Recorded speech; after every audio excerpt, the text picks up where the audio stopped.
বিক্ষোভ সমাবেশ করতে দেয়নি পুলিশ। মঙ্গলবার পল্টন মোড়ে সমাবেশ পূর্ব মিছিলে পুলিশ বেধড়ক লাঠিচার্জ শুরু করলে সংঘর্ষ বাধে। এ সময় police tear shell, rubber bullet ছুড়লে জামাতের প্রায় অর্ধশত কর্মী আহত হয়। এইচ.এম. নাহিয়ানকে সাথে নিয়ে রিপোর্ট করছেন নয়ন মুরাদ। ক্যামেরায় ছিলেন সাইদুল ইসলাম ও তানভীর আহমেদ।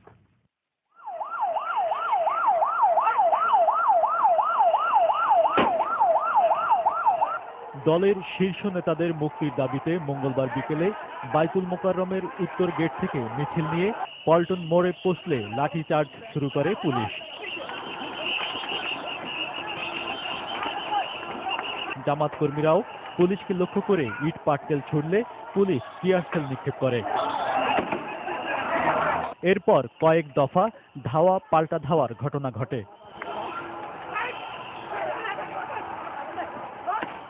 এক পর্যায়ে বিক্ষোভকারীরা বাইতুল মোকাররম মসজিদ কম্পাউন্ডে আশ্রয় নিলে সেখানেও টিয়ার সেল, গরম পানি ও রাবার বুলেট ছুড়ে তাদের ছত্রভঙ্গ করা হয়। এ সময় গ্রেফতার করা হয় কয়েকজন জামাত কর্মীকে। পুলিশ আমাদের প্রতি অতর্কিতভাবে হামলা করছে।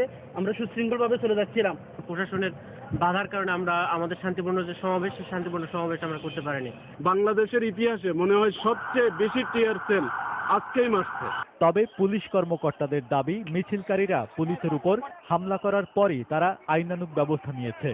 তারা বিরাট বড় একটা মিছিল নিয়ে সরাসরি পুলিশের উপর আক্রমণ করেছে। কি পরিমাণ টিয়ার সেল নিক্ষেপ করেছেন এটা এখনো বলা যাবে না। বিভিন্ন জায়গা থেকে অপারেশন হয়েছে, এখন কে কতগুলো বেড়েছে আমরা এখনো কাউন্ট করতে পারিনি। সংঘর্ষে আহত অর্ধশত জামাত কর্মীকে রাজধানীর বিভিন্ন হাসপাতালে ভর্তি করা হয়েছে। এদিকে জামাত বলছে, পুলিশ শান্তিপূর্ণ মিছিলে বাধা দিয়ে অগণতান্ত্রিক আচরণ করেছে। তারা বিরোধী দলকে দমন করার জন্যই মূলত জামাতের এই শান্তিপূর্ণ সমাবেশে এই হামলা চালিয়েছে। এটা মসজিদের ভিতরে বিনা উস্কানিতে টিয়ার সেল নিক্ষেপ এবং ঢোকাটা শুধু মসজিদের অবমাননাই নয়, ধর্মের প্রতি চরম অবমাননা। এবং আওয়ামী লীগ এই কর্মকাণ্ডের মধ্যে প্রমাণ করেছে আসলে আওয়ামী লীগ ইসলামের পক্ষে শক্তি নয়। প্রায় 2 ঘণ্টা ব্যাপী সংঘর্ষ পরে বাইতুল মোকাররমের দক্ষিণ গেট, স্টেডিয়াম ও দৈনিক বাংলা মোড় পর্যন্ত ছড়িয়ে পড়ে। নয়ন মুরাদ, দিগন্ত টেলিভিশন, ঢাকা।